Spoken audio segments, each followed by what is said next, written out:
Okay, good evening, everybody, and welcome to this Engineers Ireland webinar event this evening. My name is Barry McMullen. I'm here representing the Energy, Environment, Climate Action Division of Engineers Ireland, and it's our pleasure and privilege this evening to welcome Professor Tom Brown and Johannes Hemp. Tom from Technical University of Berlin and Johannes from PIK, also in Berlin, I guess. Johannes, yes. Anyway, somewhere in Germany. Potsdam, sorry, of course. Close by. Yeah, close by. The topic is very relevant to us at the moment. It's ultra long duration energy storage. This is particularly in focus here in Ireland now because of concerns over security of supply of fossil fuels of all kinds, but gaseous fuels, natural gas in particular. And Ireland, as an island off the continent, with very limited and depleting natural gas supplies, finds itself somewhat exposed. And since our electricity system as well relies on natural gas, particularly for firm electricity generation, then we're very, very exposed. We're all eagerly awaiting the long promised government energy security review outcome. I thought it might have dropped before this evening's webinar, but it hasn't come out just yet. But the long-term perspective on Ireland's energy security is likely to involve wanting to be able to have ultra large scale stockpiles of energy, but of green energy in some form. So we have to decarbonize, but we also have to have a secure energy system. So Tom and Johannes are going to introduce one, I think, well, it was certainly, I had the pleasure of visiting with Tom in Berlin earlier this year. And I have to say, I was a little bit skeptical, as Tom will recall, when he introduced me to this idea, but he brought me around. So we're very much looking forward to hearing the work that Tom and Johannes have been done recently on the potential for green methanol as the energy carrier for ultra long duration energy storage. So I'll just pass straight over to Tom. Thanks. Thanks a lot. I hope we can win a few more other folks to our side with our arguments for methanol storage during the talk. So my name is Tom Brown. I'm originally from the UK, but I'm also actually half Irish. So it's one reason it's a great privilege to talk about this to Engineers Ireland. My father's from County Waterford, so I feel like I'm reconnected with my Irish roots to some extent. And as Barry was saying, I think this idea of using methanol as a long duration energy storage is particularly relevant in the Irish context. So I studied in the UK. I studied as a physicist initially for my PhD, and then moved into the energy area about 12 years ago. And I've been working in consultancy, and then for the last 8 years or so in academia. So what I'll present today is actually a research paper that landed online yesterday. Maybe Johannes, you could put the link into the chat. And that's together with my co-author, Johannes Hamp, who's at the Potsdam Institute for Climate Research. So the title of the paper is Long Duration Energy Storage Anywhere, Methanol with Carbon Cycling. And what I'll do with you today is go through a brief introduction to what the challenge is that we're trying to address. We'll then look at a model for using methanol storage with carbon cycling to address this challenge, the need for long duration energy storage. I'll say a little bit about the context of the modeling towards the end and then wrap up. So one thing to say here, maybe at the beginning, what we do mostly in our group, in our research group in TU Berlin, is focusing on very, very complicated models of the European system where we have all manner of energy sectors represented, all manner of different coupling between electricity, hydrogen, various carbonaceous fuels, ammonia, and so on. And what we're doing here in this paper to demonstrate this concept is a slightly stripped down model where we really focus on the long duration energy storage. But I'll open it up towards the end to also discuss the larger context of decarbonization of the whole energy system towards the end.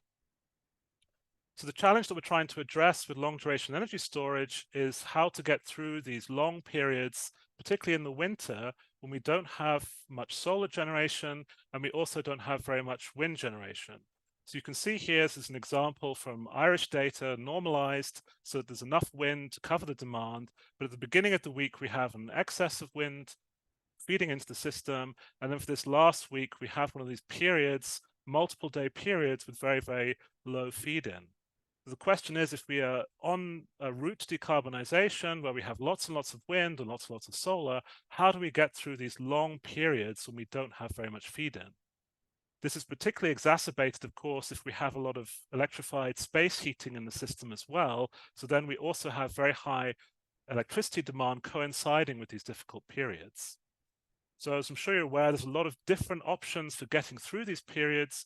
We can go down the route of dispatchable firm resources, nuclear energy, geothermal, hydroelectric, where we have the right topology for it. But what we'll focus on in this talk is really using storage to get through these periods, so absorbing times when we have a lot of wind and solar and then feeding it back in later.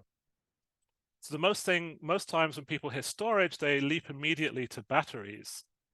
Batteries are very, very good for storing energy for a couple of hours, say taking your solar peak at the midday and feeding it in the evening, as already is happening in markets like California, but it's very difficult to get beyond a few hours with battery storage. And the reason is fundamentally connected with the costs. So if you look at the investment costs of the batteries, for a stationary battery, you're talking 150 to 250 euros per kilowatt hour. And if you multiply that by the number of hours that you would need to get through a 2-week period, then you see exploding costs essentially. So if you want to go for long duration energy storage, you really have to have a focus on this investment cost on the energy storage side. So euros per kilowatt hour being the actual energy storage part rather than the power part. And you can go through the different technologies. If you go to hydrogen storage, where you're taking water, electrolyzing it to hydrogen, storing the hydrogen, and then putting it back through a turbine to electricity, depending on how you do it, that can still be too expensive. So if you're using a pressure vessel, you're talking of costs of 15 to 50 euros per kilowatt hour, depending on the pressure level, and that's also too expensive. So economists or economic analysts have seen some sort of threshold around 10 euros per kilowatt hour, above which it becomes very expensive to do long duration energy storage, and then it doesn't be competitive anymore with things like nuclear power or these more advanced geothermal technologies. So one technology that obviously does fulfill that criteria could be storage of hydrogen in underground salt caverns. So salt caverns have already been used, as we'll see in a few examples, for storing hydrogen underground.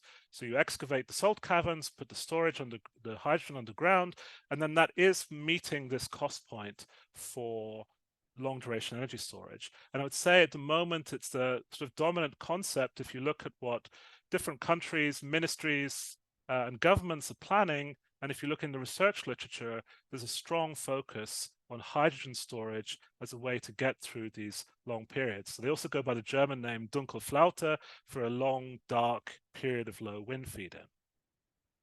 So we have these long multi-day periods. One thing we should also bear in mind is if you look in the longer term, over multiple decades, we see quite a lot of variability from year to year. So the wind feed-in can fluctuate up to 20% from year to year.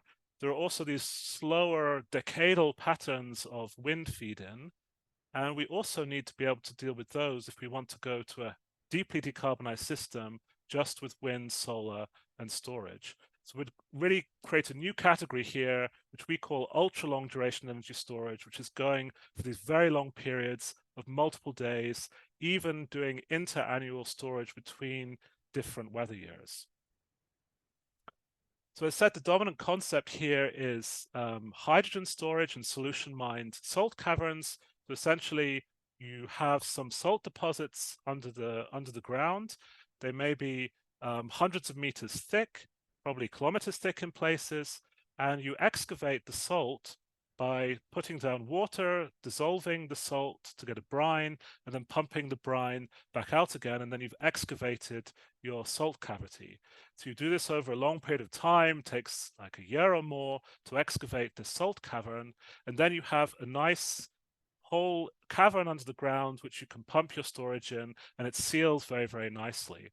So there are examples going back 50, 60 years in Texas and the UK at petrochemical facilities where hydrogen has been stored in volumes of hundreds of gigawatt hours in salt caverns.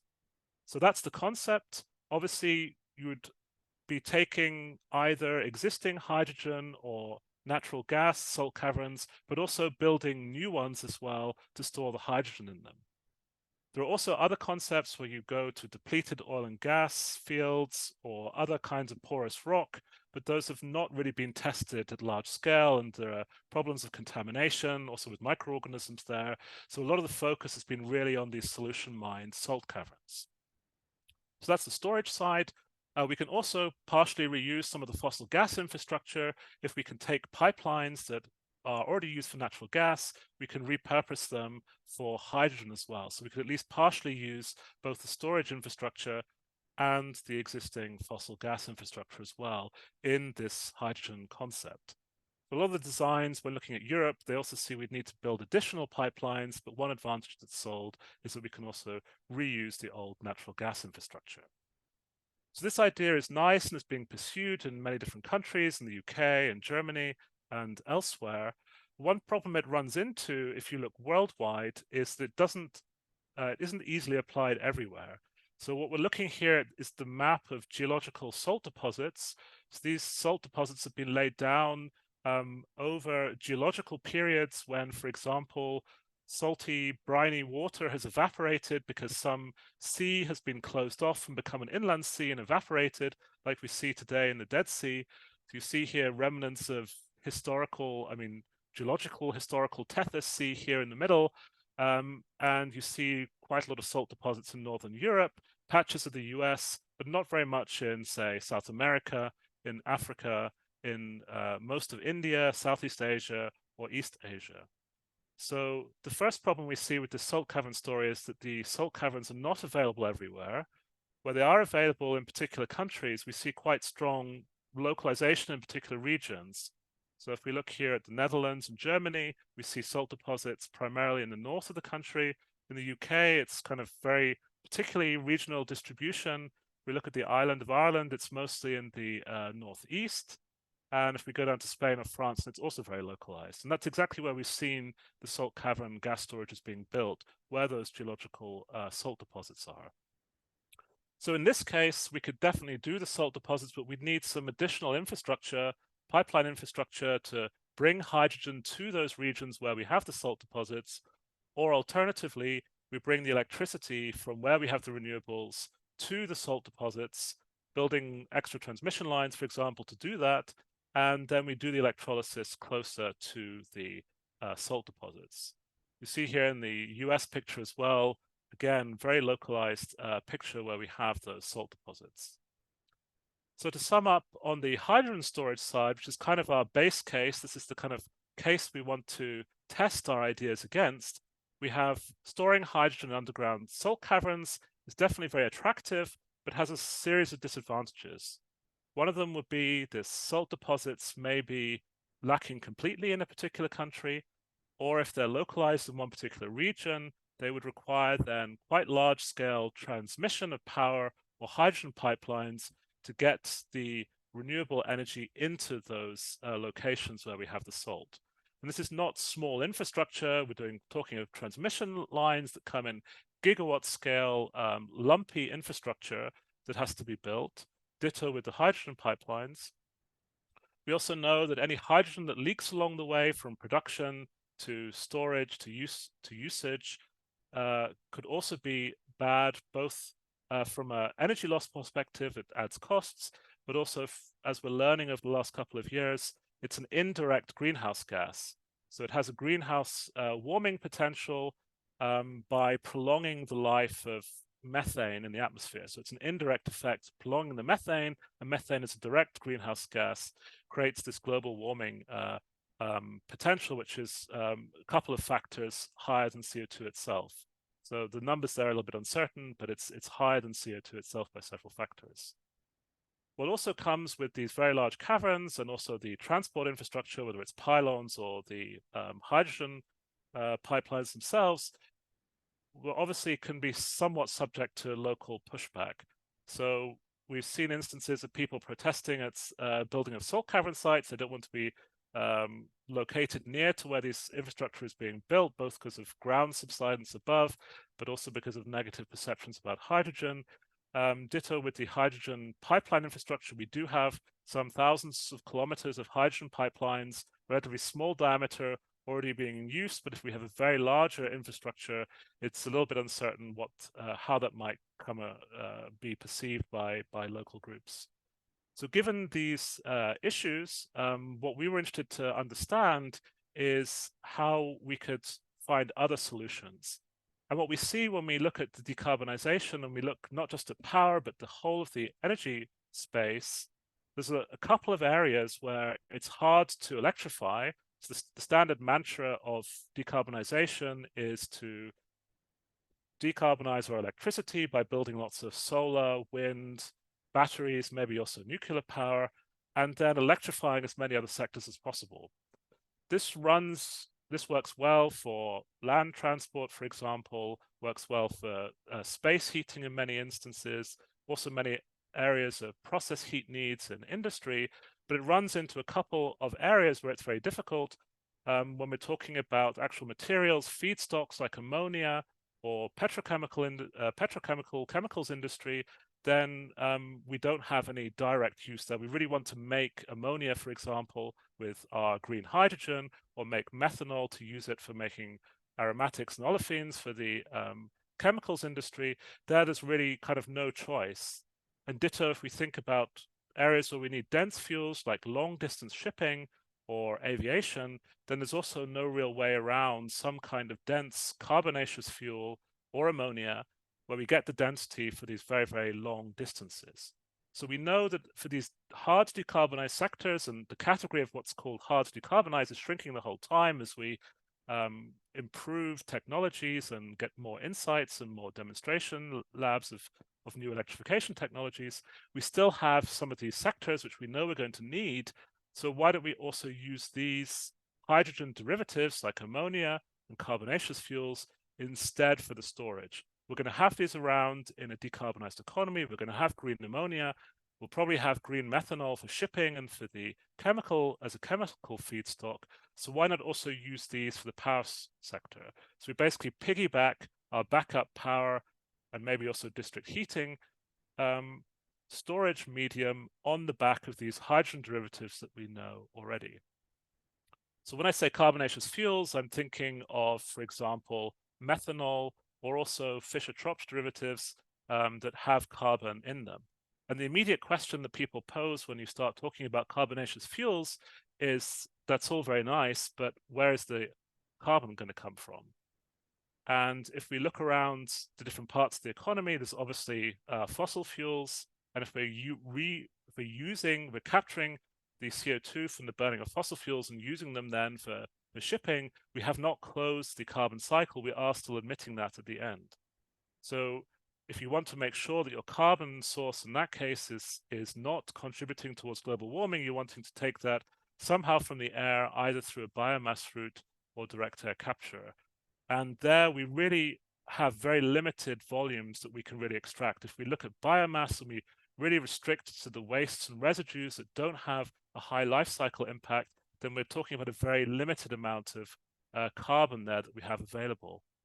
Direct air capture, it's a very nice idea. There's a lot of very active research on that, but the long-term commercialization of this technology is not there.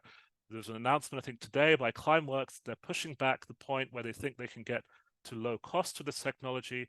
It's very, very capital intensive. It's very energy intensive. And it doesn't seem that we're going to have large-scale direct air capture in the next 10 years. So rather than going the route of bioenergy or direct air capture for our carbon source, the idea that we want to present here is to actually cycle the carbon. So to actually capture it when we're using it and recycle it back into the methanol, because that way we bypass this question of where the carbon is coming from for our carbonaceous fuel that we're using as the storage medium. So that's the central idea. That's the importance of the carbon cycle, that we close the carbon loop within this storage concept.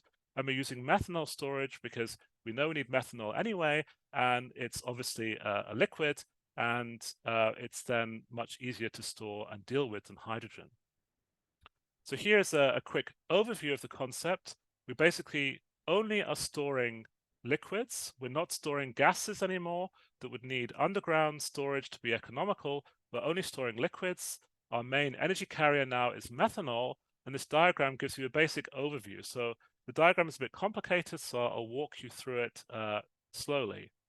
So we have incoming on the left-hand side our wind and solar PV electricity. You see that going into the water electrolysis to produce both oxygen and hydrogen. The hydrogen is going into a temporary hydrogen buffer storage. So there's some small amount of hydrogen storage to buffer the hydrogen into the methanol synthesis. And then the red blob is the methanol synthesis, which is taking hydrogen and carbon dioxide and synthesizing that together to methanol. The methanol is then being stored in an above ground tank.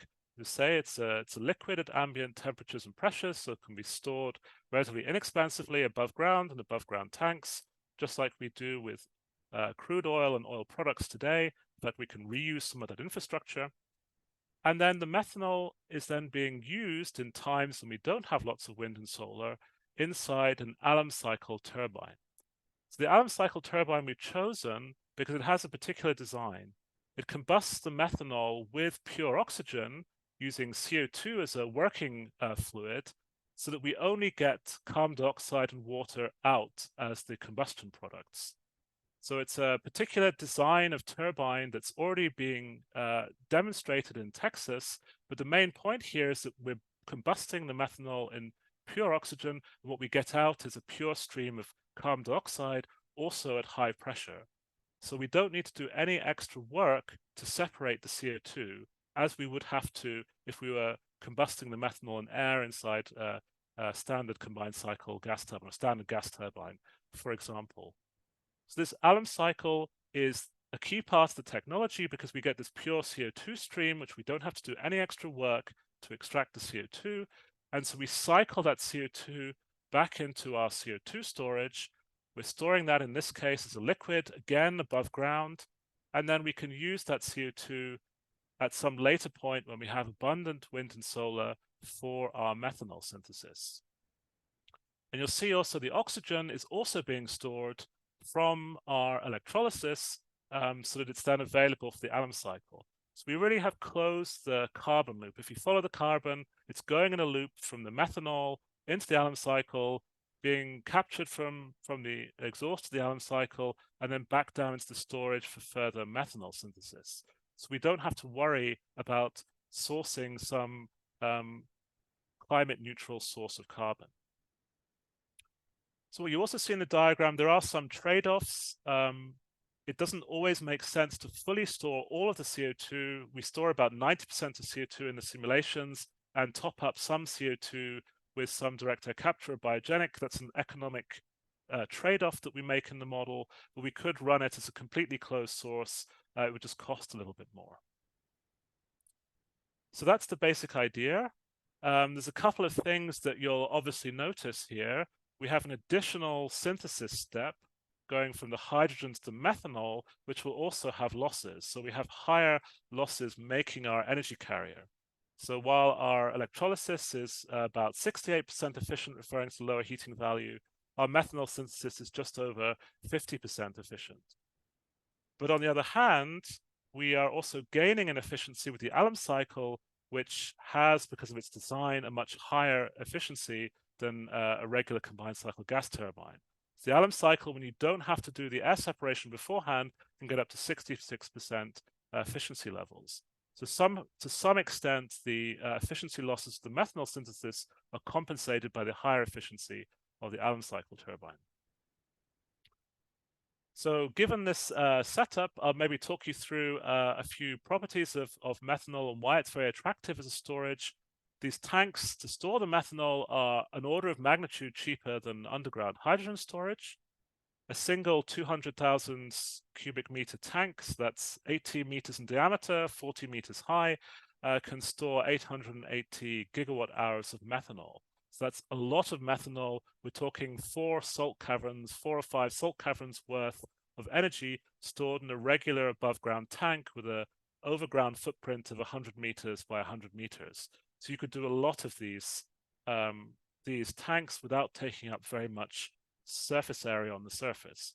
So I've seen in some of the Irish presentations talk of hydrogen storage of 10 terawatt hours, for example. So you see here that we basically need 12 of these tanks, and then we would have covered that energy storage demand for dealing with these very low wind and solar periods. Because we're not dependent on the geology, we can build this storage anywhere. So we're not restricted by what's going on in the subsurface. We're also storing the CO2 and oxygen above ground as liquids, so we also don't have to worry about the geology. I know others have suggested we store the CO2 underground, but we wanted for this concept to keep everything above ground to enhance the generality. And once we start going in this direction of liquid storage, which is very much along the lines of the way that we're already using oil and gas reserves today for long-term security, we can think about maybe slightly over-dimensioning the storage as well to give us resilience, not just against low wind years that we've already discussed, but also against other kinds of interruptions. So we had in Iceland a volcano that at least locally can have an impact on PV production, although globally it's not impactful, but also other kinds of outages like infrastructure outages that we've seen recently in the Baltic Sea, and are definitely a worry going forward in the uncertain geopolitical environment. So the different components, as I said, they're all existing in demonstration facilities somewhere. There's already a 50 megawatt thermal Allen cycle turbine that's been operating and feeding into the Texas grid for several years now, and they've already commercialized this and sold 300 megawatt plants that should be commissioned by 2026. So one of the key areas where the technology is less developed has already been demonstrated and is being commercialized.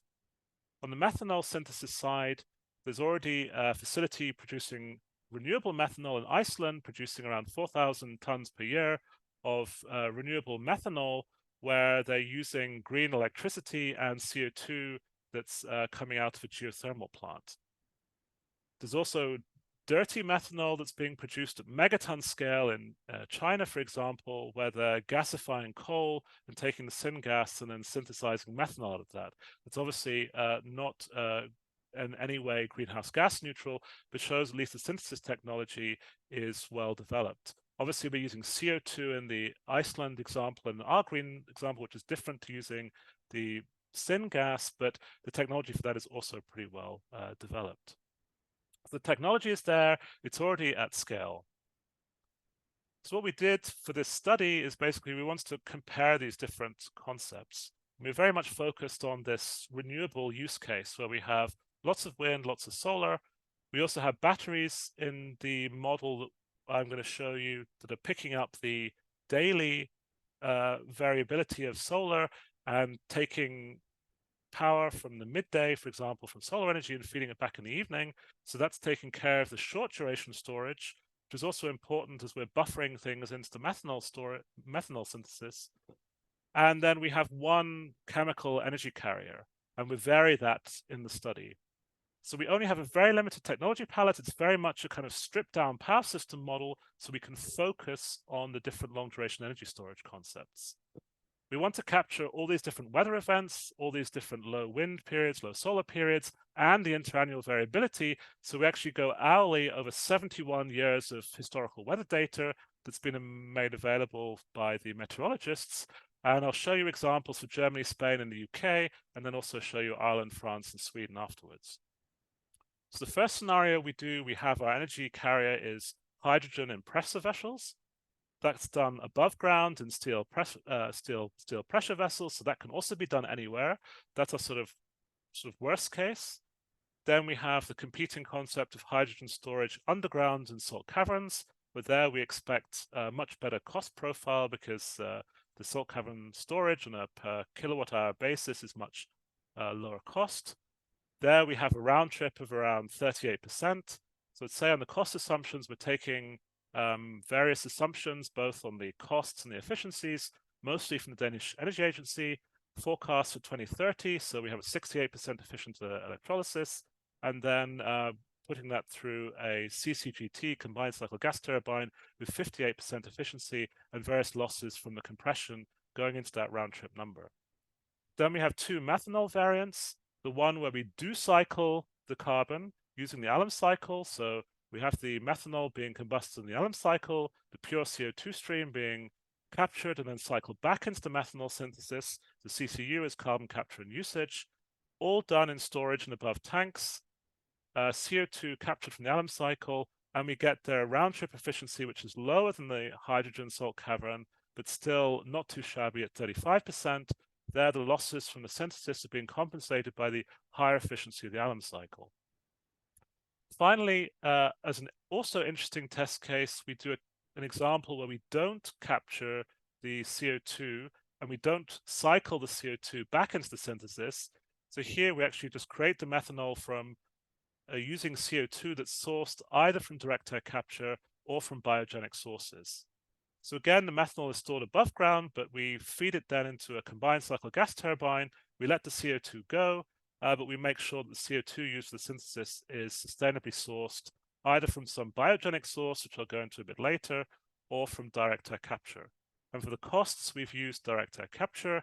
Again, the direct air capture is not been demonstrated at scale, really. It's not commercialized. A lot of the numbers are probably a bit shady. The people who are pushing it have already acknowledged it's not going to be as cheap as we thought it would be as early. So we have to take this with a grain of salt, the direct air capture, but we could also substitute that with biogenic sources if we have them. So 4 scenarios, and we try and run them through an optimization model to see what the cost profile looks like. So this is basically the main graph of the analysis where we're looking at the average system cost to deliver electricity in each of these 3 countries using these 4 different technologies.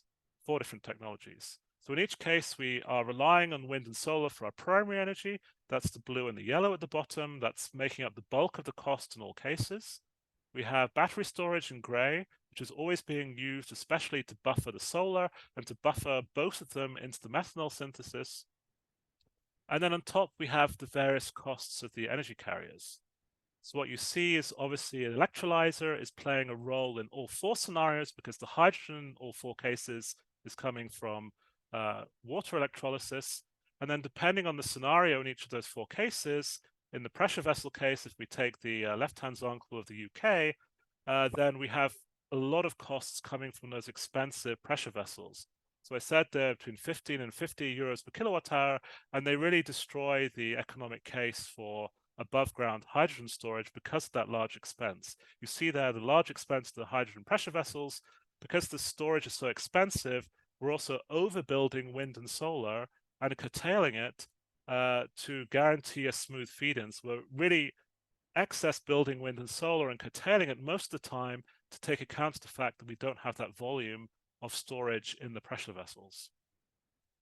And you see there the hydrogen turbine on top also contributing towards the costs. If we go down to the salt cavern case, you see in all the different countries that they have much lower costs, less than half in the first 2 cases. And the reason is simply that we've just taken away all those costs for the actual hydrogen storage itself. And we see there that there is a much lower contribution to the total cost profile for the salt cavern, because we've gone to the lower cost storage. If we go to the methanol synthesis, we see a whole load of extra costs now coming in from the various technologies, the methanol synthesis, the storage of the methanol itself, a tiny bit of direct air capture because we lose some small amount of the CO2. So 10% of the CO2 is lost because there's a balance between building the CO2 storage very large versus venting some small amounts of the CO2. Ditto with the oxygen storage. We storing 90% of the oxygen, but allowing some of it to go in a balance of the oxygen storage costs versus the air separation storage costs, the air separation costs. And then a big bulk of the costs is the alum cycle. So we've assumed the alum cycle that it's double the cost of combined cycle gas turbine.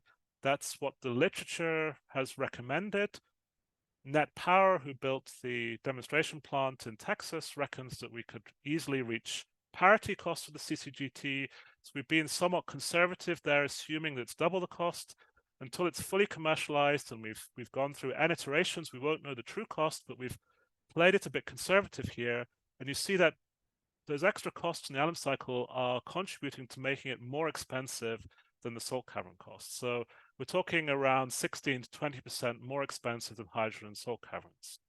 But if we do actually reach cost parity of the Allen cycle and the CCGT, so we would halve that big green block on top, and we would be much more competitive. So maybe only 6 or 7% more than the salt cavern cost. And if you look at the other alternative, this fourth alternative of not capturing the CO2, venting all the CO2 and using some sustainable DAC or biogenic source, that is actually also lower cost than cycling the CO2, but then we're relying on the direct air capture, which for all the reasons I mentioned, there's some uncertainty about when and how it scales up.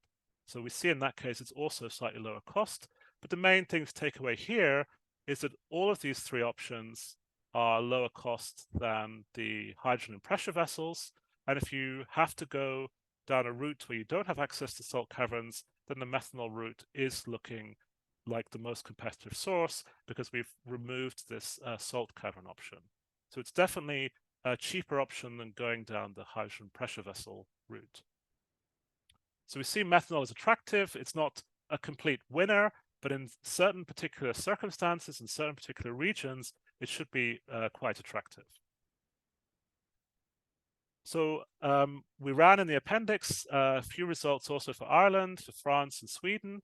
The reason why we're doing different countries here is depending on their renewables profile. The UK is very windy, Spain is very sunny, Germany is not got great wind resources, not got great solar resources either. So it's sort of middle, more expensive case. You see here a bit, there's some contrast in the results. So because the solar is more regular in Spain, there's a lower demand for long duration energy storage. You can get away with a lot of battery storage instead. Ireland here is very much following the UK example, a very windy location. So we are seeing a good pairing of wind and that long duration energy storage. And again, we're seeing this pattern of methanol being the better option than pressure vessels, but if you can build a salt cavern, then that is the lowest cost option. If you look at how the storage is being used now, so if we look into the results and see the storage level, if we look at the salt cavern example, we see very much an annual pattern where we're filling up the storage in daytime and then in the summertime and feeding back in the wintertime. So we see there a very annual pattern if we look over the 70-year period, whereas with the methanol storage, it's cheap enough. We said it's an order of magnitude cheaper on a per kilowatt hour basis than the hydrogen storage. We're seeing not just an annual pattern, but actually we're using it for this inter-annual variability as well. So we're making more methanol in particularly windy years, in particular windy decades even, and feeding that back in later. And because the storage is so cheap, the model basically is building a lot of storage, and there's enough storage then in the model to cover around 90 days of electricity demand. So that's comparable with the 90-day oil reserves that we have, and would also be sufficient to cover these more exotic events like volcano eruptions or disruption to other energy infrastructure. So if we look at the efficiency of the whole system, this graph is a bit sort of Sankey inspired. We have the available energy, what's going into the model in wind and solar. Then we have what's actually used, and the leftover, the light blue and yellow, is what's curtailed. That is then going into the storage demand and meeting the demand directly. And then we also have some storage losses at the end. So if you look at the wind and solar going into the model, about 13% is curtailed, and another 13% is lost in storage conversion. So we're losing sort of 26% in total of the energy. That said, if we had a slightly more complicated model where we also had interconnection between the different countries, that would reduce the need for long duration energy storage. If we included power to X demand, a big flexible demand, then we'd have more wind and solar, flexible demand, and we'd also need less long duration energy storage. So some of these results are also being driven by the fact that we created a whittled down simple model to focus on the long duration energy storage. One feature I like about this storage is the scaling issue. If you look at the hydrogen infrastructure, large salt caverns, large pipeline infrastructure, we're talking gigawatt scales. But if you look at the scaling of the modularity of the methanol storage concept, this is a diagram from the originators of this concept of using methanol storage with carbon cycling. A group wrote a paper in 2018 on this. If you track the scaling of the costs relative to a point at 250, you see it kind of maintains the low cost pretty much down into the 200 to 100 megawatt range. So it is quite modular. We don't see big cost benefits from going very, very large. So we have a smallish granular modular system, which is very good both for smaller regions, maybe smaller autarkic regions like islands, or maybe even data centers that can't get a grid connection. And because of the scaling, it is also good for fast modular iteration, which you can't always say about pipelines or subsurface infrastructure. If we compare it to other different energy carriers, often people will bring up methane itself, so we can reuse a lot of existing infrastructure for methane. The methane synthesis has very similar costs and efficiencies. Disadvantage, of course, is we have additional energy loads for pressurization, for compressing the methanol into storage and transport. If it leaks, it's a greenhouse gas. And it again has these lumpiness properties that we see for hydrogen.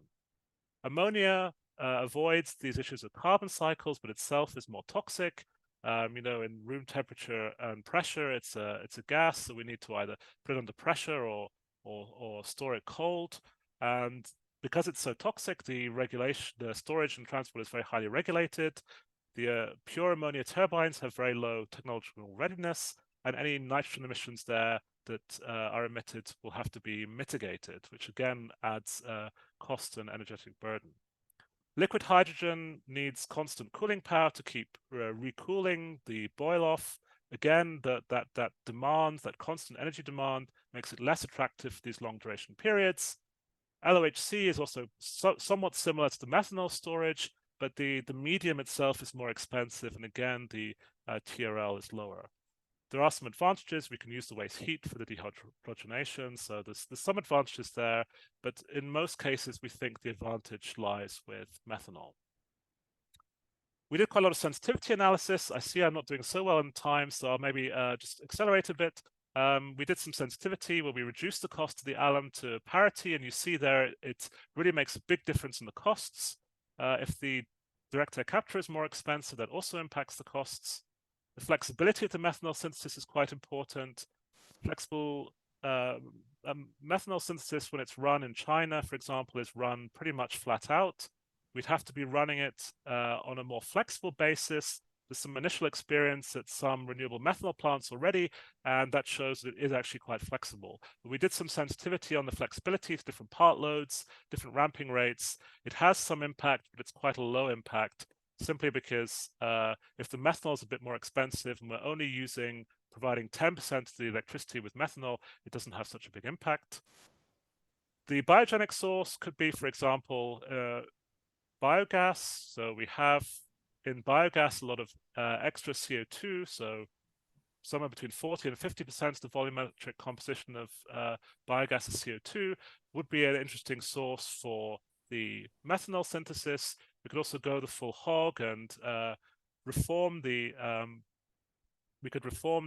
methane itself in the biogas as well, and then turn all of that biogas into methanol. That would be an interesting example, but of course we may need that methanol that we're taking from the biogenic source in the shipping or for industrial feedstocks. So depending on how large the potentials are there for those sustainable biomass feedstocks, it's probably better in the long run to cycle the CO2, so we're not putting additional burden on those limited potentials. But that's something where we have a lot of uncertainty. We have a lot of uncertainty on the biofeedstocks, what's really sustainable, and on sequestration potentials. And that goes into this idea that we'd rather actually cycle than the CO2. So in the slides, I'll leave this plug for open energy modeling. We've done all the modeling openly. We've done it with our open source PipeSys software, which is free to download, which we've designed really for much larger models with lots of grid interactions and electrification of transport, heating, and industry. So we've been doing much larger, more complicated models where we look at, for example, grid expansion needs, interactions between electricity on the left-hand side, hydrogen infrastructure on the right-hand side, and also interactions with potential carbon dioxide management infrastructure. So what, say, pipeline networks might look like when we need to get cement emissions to sequestration sites in coastal regions. So that all plays together, and we have to see methanol in that larger context. I've really narrowed things down into a power system model and a very simple power system model for this comparison. But what we're doing right now is putting this into the larger sector-coupled all-sector energy model at the moment to really see all those interactions, both between the different energy sectors, the dense fuels and industrial feedstocks, and different ways of binding in the waste heat that may be there into district heating, for example. So that's the sort of outlook for where we want to go. To wrap up, you all know if we want to build only on wind and solar, we need to go for long duration energy storage. Batteries won't cut it. Where salt deposits are not available, we think this methanol storage could be very attractive. We can avoid sourcing the carbon then by capturing it from the Allen cycle and cycling it back again. System costs that way are lower than using hydrogen pressure vessels if we're limited to staying above ground. The costs are higher than going down the hydrogen cavern route, but that depends a lot on the cost assumptions, also on the efficiency assumptions that we make. And if we think a bit broader and not just about low wind and interannual variability, we have other things we need to be resilient against, like volcano eruptions, infrastructure interruptions, and this kind of easily storable media like methanol could play a role there. It's a novel idea, the Allen cycle. We need more data on the Allen cycle. We need it to be fully commercialized. We need more information on the synthesis flexibility, the systems integration aspects. But I think there's enough there to show that's very promising and very interesting. And I'd be very welcome to have your feedback on that. So thank you. Thanks a million, Tom. That was fantastic. A really great overview and presentation for us. Thanks very much.